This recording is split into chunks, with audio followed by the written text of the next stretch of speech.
This episode brought to you by HelloFresh. Delicious pre-measured ingredients and simple chef-made recipes delivered to your doorstep every week.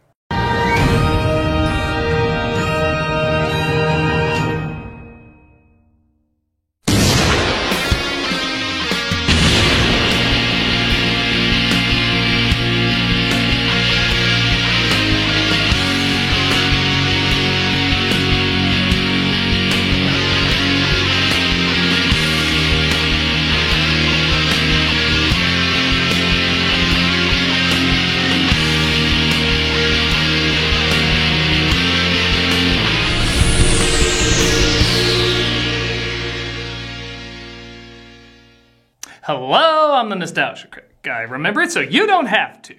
There's two kinds of Barneys in the world. One is an obnoxious dinosaur nobody likes to listen to, and the other is purple.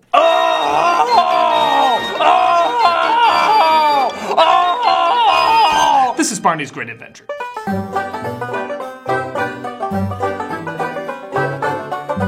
Barney is one of the most fascinating children's icons who ever existed. Not because he had much lasting value for kids or adults, but because of the raw, undiluted hatred everybody had for him.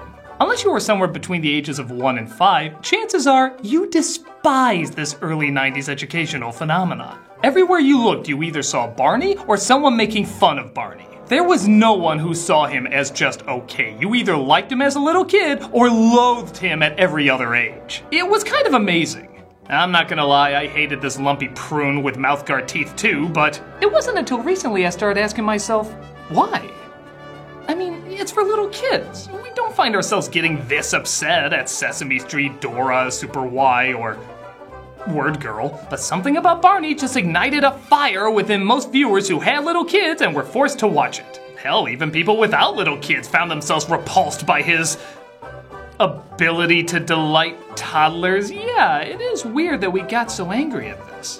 What's the best way to figure out why he irked people so much? Well, clearly it's to be irked for an hour and a half checking out his 1998 cinematic dino dropping. So let's really take a look at why this dead-eyed Mr. Eggplant Head really got under people's skin. Though I think it's safe to say we all have better things to do, let's willingly take a look at Barney's Great Adventure. I can't believe I actually said those words out loud. I am sorry to say I got the pan and scan version, as it's the only one I was able to find. This is especially tragic as we'll miss half the action during the chariot race. Not that you need widescreen to see the incredible visuals this movie starts off with. It looks like everybody's here. Oh man, this is gonna be so cool! Oh, I can't wait to eat popcorn. Did Barney kidnap me and this is the point of view from my blindfold? Oh boy, we're gonna make so much money ransoming off your body parts. Let's count how many toes you have left. 1? That was fun! I'm not sure why it opened with that, seeing how it cuts to the credits pretty quick with a tonally bizarre lounge song playing us in. Barney, the dinosaur comes knocking. I keep expecting a half-drunk singer to be like, "Let me tell you why Barney will leave you after you fail the pregnancy test." Are we there yet? No, not yet, Marcella. Oh, it's taking too long. We'll get to the end credits soon. What's your hurry? They're dumping us for a whole week. Oh, come on, Cody. You're gonna have a great time. No one there to understand. Are we in the cinematic universe of ordinary people? I thought we'd be singing about math by now. Get the doll out of my face. Talk to the hand, cause the face ain't home. Leave a message at the tone. Beep. I too thought it was brave to make us hate these characters before we even learn their names. That's Barney. The whole world knows this Barney, and he's a stuffed doll. Batteries not included. I love the look the father gives as if to say, "My God, you laughed at that? I mean, I found it funny because I'm drunk. What's your excuse?" They see there's an Apple Festival after changing drivers off screen. But it doesn't look like they're gonna have time for it. Don't count on it, okay? Oh, great. The one good thing to do in town, we'll probably miss it. Nobody ever gets how awesome apples are. Remember when Slipknot wore apple masks? That was the shit. Their son Cody, though, doesn't seem to be getting into the farm spirit. You don't need cable TV on a farm, Cody. Great scenery. Cody is played by Trevor Morgan, who you might remember as the bully from The Sixth Sense and, no kidding, Jurassic Park 3. The one that actually had Barney the dinosaur in it. This is T-Rex P. How'd you get it? You don't want to know. Ah, so that's the Barney Golden Shower song I've heard so much about. Cody takes the Barney doll away and runs around the house with it. Honestly, this is nicer than his usual prank of locking kids in rooms with dead people. Oh, honey, can you hear me? Who am I kidding? I'd rather be trapped in that room than one with Barney. Cody, where is he? Why don't you use your imagination? I know I'm only 5 minutes in, but Cody's my favorite character.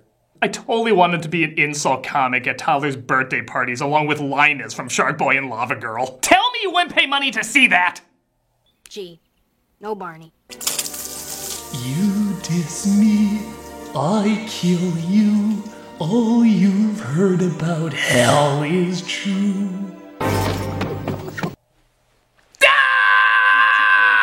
I mean, what else can you say but It's so nice to have a shower after a long car trip. So looking at this Isaurus after all these years, it is hitting me with more clarity why it's so easy to dislike him. One of the biggest reasons? He's creepy looking! When you compare him to, say, Disney characters or the Muppets, who spent years trying to perfect their designs, you can start to tell why. First off, the eyes. They're the most expressive part of the face, so either making them very large and complex or smaller and simpler can make a big difference. Barney's eyes are both big in the wrong way and small in the wrong way. The actual size of his eyes are tiny, but not simple enough to leave a gentle impact. Yet his pupils are huge and literally glassy, always looking dead, stoned, or possessed by Yoshi Satan. On top of that, his weird-ass teeth.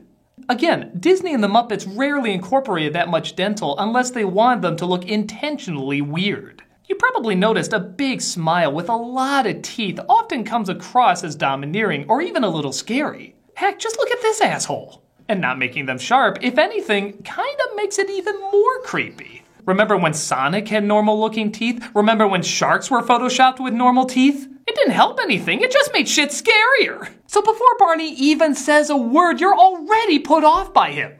But books and covers and all that, maybe his personality has more charm than I remember. Towel, please. Well, Barney bathing naked in front of little kids is certainly a good start.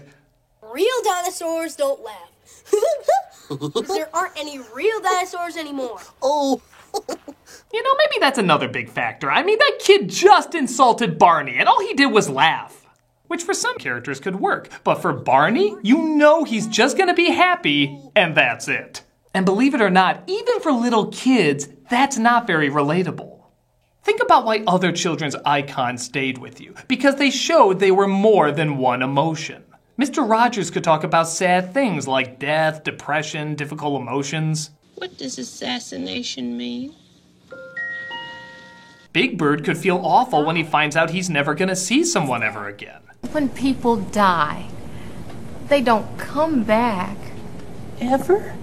It's not just one emotion a great children's character can express. It's a gamut of emotions that all kids feel. To understand those feelings and to better respond to them is what I feel is a most important task in our world. Barney would never feel sad or angry or confused. He was just happy all the time, which after a while comes across as phony and even kind of shallow. And don't get me wrong, I know it's weird to analyze something meant for like little kids, but part of this analysis is figuring out why everyone else hated him so much. Part of that may be because we remember relating to other kids' media because it taught us how emotions and conflict work as well as numbers and letters. And all they had to do was simply have more than one emotion. Imagine Barney having any other emotion other than happy. It would be crazy because neither his physical nor emotional design support it. He couldn't have the conversations they had on Sesame Street or Mr. Rogers because there was so little to him. Imagine if they did, it'd just turn out insane.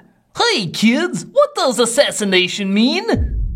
Is that when someone gets killed in a surprise way? That's what happened, you know. That man killed that other man. I can't even keep going, it's just too uncomfortable to process. Yet Daniel Tiger, a sock puppet, does it, and it feels more genuine because he isn't obnoxiously happy all the time. Kids can process their emotions as well as information without even knowing they're doing it. And Barney flat out rejects that. All of that, in my opinion, is why he gets on so many people's nerves. Wow, that's impressive. only a minute of him being on screen and I've figured out why he's such a pain in the ass to everyone. Well, I guess I don't need to finish the rest of the movie and... Wait, you still have an hour of movie to cover. But I just found out why you were so annoying. And surprisingly, knowing that doesn't make you any easier to watch. Come on, don't make me quote other serious subjects that show's better than me covered. Oh, come on, it can't be that awkward. You mean Mr. Hooper died and he's never coming back? Ever? Why not? Why won't he ever come back? Okay, God! Your lack of emotional diversity is terrifying! Oh, good. I weep for you. Good, because I can't. Kill me. So Barney sings a song about imagination while being happy, whimsical, shoving those who deny him. Well, that was awkwardly staged. I hear less Barney and more of the guy inside the suit saying, I can't see shit! Push me towards something soft before I break my friggin' spine! My friggin' spine! With me everywhere I go. Take this, punk. I'll show you what happens to those who leave my cult. Where's my impaling pitchfork? My imagination? And you're about to disappear. Cody tries imagining Barney a way to make him disappear. Forget it, kid. We've been trying that for years. Barney the dinosaur is not in this barn. Ah! George Lucas took over directing. Wait, that can't be. Barney is actually there. Cody tries telling his grandparents that there's a dinosaur in their barn, and weird surprise, they don't believe him. He's very big. Oh, sure, he's big now, but you just wait. These fads come and go. That's the first word of comfort I can relate to in this movie. Cody, I first met your grandmother when I was about your age. Keep the love light glowing in your... A dinosaur in the barn? That sounds silly. A fully orchestrated song on the porch out of nowhere? That's cold hard reality. It's beautiful. Oh, look, he fell! By accident. Sorry. Sure you are. I don't have you marked for death until Tuesday. Ralph, a little guitar music, please.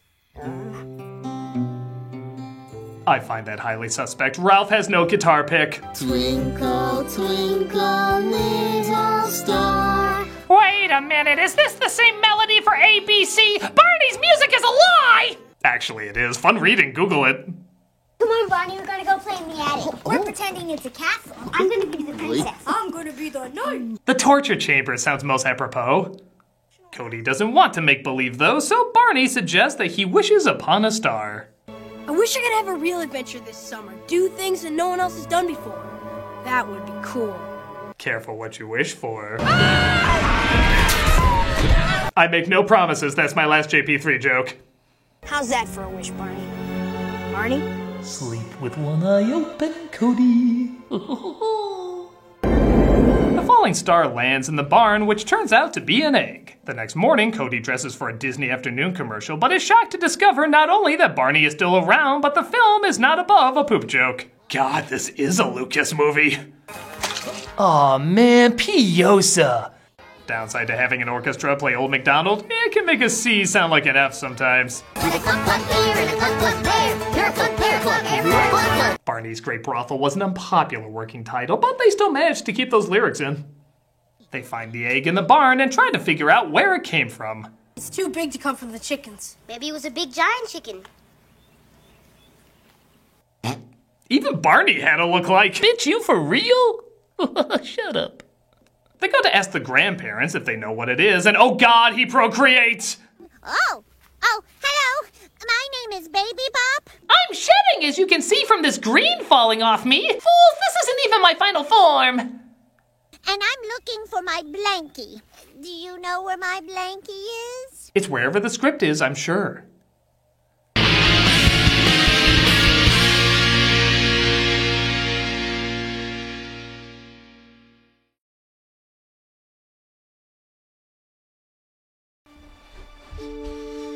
Why, hello, Fresh. I was just at the gym working on my armceps. What were you up to? Oh, I see. Just being a delicious meal kit delivery service that shops, plans, and delivers step-by-step recipes and pre-measured ingredients, so you can just cook, eat, and enjoy. Hello, HelloFresh, you make conquering the kitchen a reality with simple, delicious recipes. Cooking meals is made simple and enjoyable with fresh, pre-measured ingredients and easy-to-follow 6-step pictured recipe cards. Oh, I love the way they're delivered to my door every week in a special insulated box. With every meal coming together in 30 minutes max, calling for less than 2 pots and pans and requiring minimal cleanup. Oh! And the meal plans you can choose from. Classic, oh, veggie, oh, and family, uh-oh. With the option to switch between for when your tastes change. Oh! I especially love your fun menu features. With HelloFresh's dinner to lunch, 20-minute meals, gourmet, and one-pot wonders among more. It's amazing that even though I'm not a good cook, I can make them with ease. My personal favorite is the cranberry apple pork chop. Look at it, it's delicious! Whether following the recipe or making it my own. Oh! There's so many options. And now you can get $80 off your first month of HelloFresh by just going to HelloFresh.com/Nostalgia80 and entering Nostalgia80. That's so amazing, I'm gonna mention it again. Get $80 off your first month of HelloFresh by going to HelloFresh.com/Nostalgia80 and entering Nostalgia80. It's like receiving 8 meals for free. Now, HelloFresh, what do you say we get cooking? Okay, what's with the silent treatment? Go to HelloFresh.com/Nostalgia80 and enter Nostalgia80 for $80 off your first month. Delicious.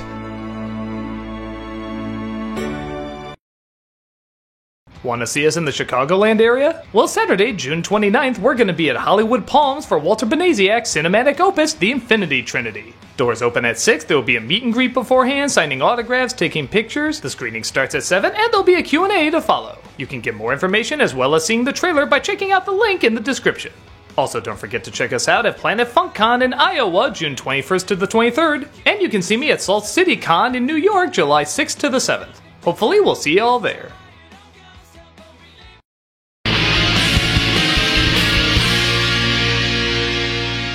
So the kids tell the grandparents about the egg. The grandparents say a bird lady down the way might know what kind of egg it is, so they decide to go there.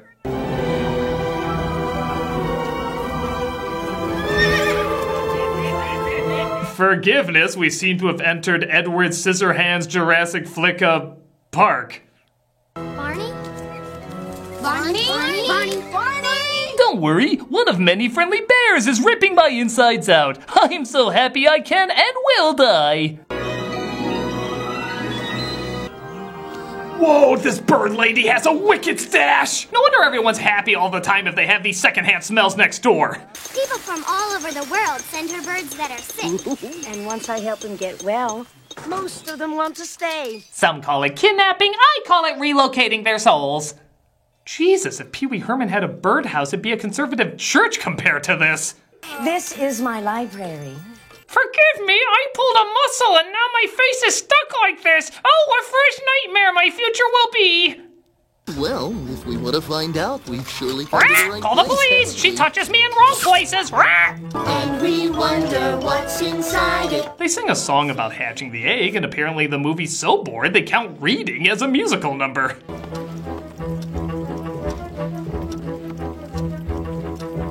Using your imagination, kids, you can imagine this being more entertaining. What does this thing have to do with studying birds? The egg adds a different color stripe as they can't figure out what kind of animal could be inside.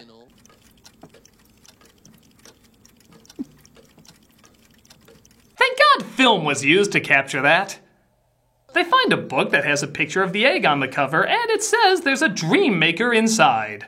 Every 1,000 years or so, an egg falls from the skies. For boys and girls around the world, for children everywhere.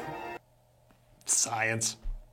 They say when the egg's rings all light up, it has to be back to where it landed in order for it to hatch. But Cody accidentally knocks it on the birdseed truck and it drives off with it. Barney, this is serious. Stop smiling. I think I have an idea. Oh, great! The birdseed deliverer drives off while making an ice cream shake with a machine built into his truck. I am way too okay with this thing existing in most vehicles. While doing that, though, he accidentally drives into the Apple Festival parade with Barney following.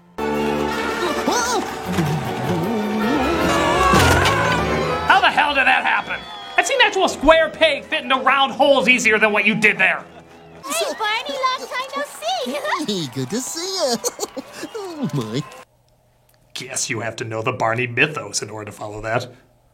They find the egg in the middle of the parade, which thank God is positioned in the middle of a bizarrely egg-needing song number. Seriously, that egg must have showed up to rehearsals. The egg gets launched and is caught by a character named BJ. Well, he's gonna have a lot of fun in school. BJ, yeah! It gets lost again, though, and they follow it into a restaurant. There it is! Let's go get it! We have a strict no Kraft macaroni and cheese mascots in this establishment. If all the raindrops will land the drops and gumdrops. Barney creates a distraction so they can go looking for the egg without anyone noticing. And as you can see, it's working great. So what a rain that would be! That dude's looking like... I had no idea purple dinosaurs were my fetish! My life is made and destroyed at the same time. Hey kids, still learning to read? Have fun with this. Oh, trop aimable, monsieur. Tous les plaisirs. Barney knows French. Why is that the weirdest thing to me in this movie? The restaurant tells him that they sent the egg to the circus as they assumed it was a joke from them. You know circuses sending eggs to random restaurants. Barney says it's a thing!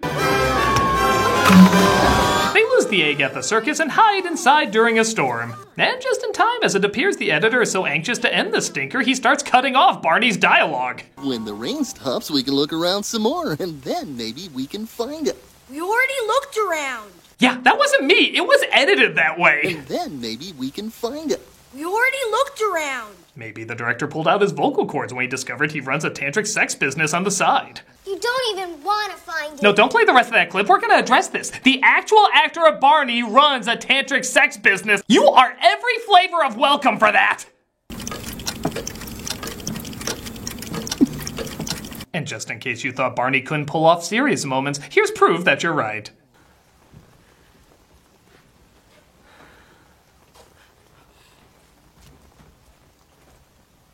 Not since Citizen Kane said Rosebud and walked quietly down an endless abyss of mirrors. With only himself staring back, has a moment of silent reflection been so beautifully captured?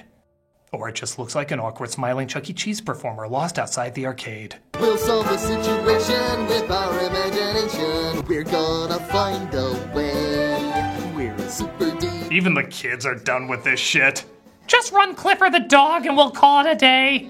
Because the kids are sheep, they give in to the madness, but not before a little Barney R&B, though.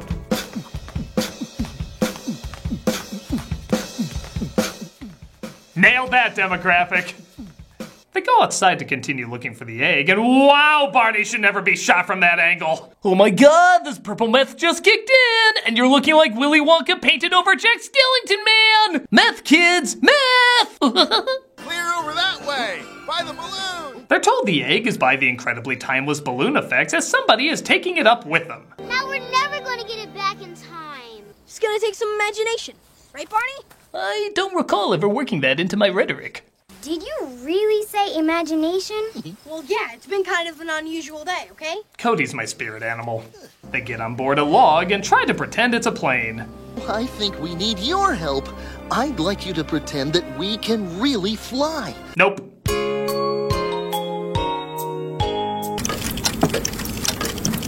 No, of course they start flying because this movie's rigged and they try to make it to the balloon with the egg. Oh, look out! Nice balloon. Excuse us! Yeah, can you imagine a higher effects budget when you get a chance? Elf Bowling is looking like Frozen 2 compared to this. They come across the guy who has it, and let's see if his accent is just as subtle as his mugging. See, I travel all over the world collecting things. This is the most beautiful egg I've ever seen. Subtler. They catch the egg and fly back home where the grandparents see them playing. I'd like you to meet a friend of ours, Barney the dinosaur. Hey! Hey! Stand back! I saw this guy on To Catch a Predator! Someone let Chris Hansen out of jail and put this guy in his place! Look out below! BJ also joins the gang. Hi, guys! Was that cool or what? That's a hard what? The last ring lights up and they put the egg back in the farm where it hatches. Aw, it's so disappointing. Like the villain from Rainbow Bright made it with an Ewok. An impossible love meant to stay impossible. It's trying to tell it to stay twinkling. What did you say? Twinkin'? Twinkling. Twinkin'. Sounds like a Winnie the Pooh prostitute. We really shouldn't dictate its life choices early. It shows their dreams and visions because magic, I guess, as Cody reveals he was a doofus for not appreciating Barney earlier. No, don't give in to the dark side! I was a big doofus before, and I think you're pretty cool. Enough to accept years of school bullying for taking on this role. God, I hope this is a good paycheck. Twinkie flies away and apparently shows what Barney's dream is. It's a special time, a special place, and sharing it all with the people I love.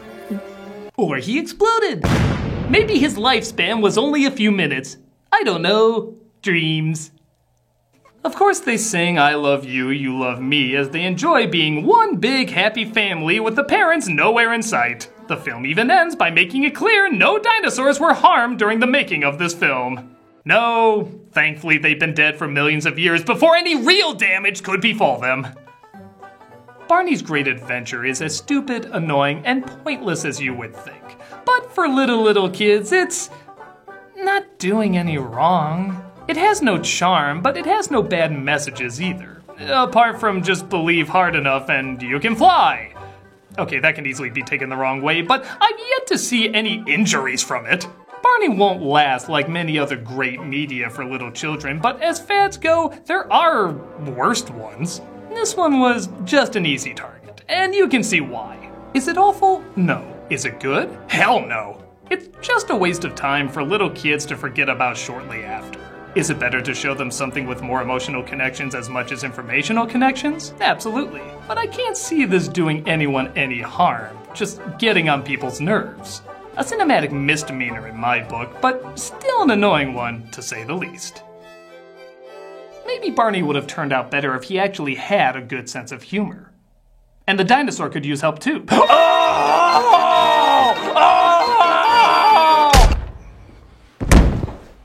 He's a nostalgia critic, and he's going to remember that. Love you, Dad!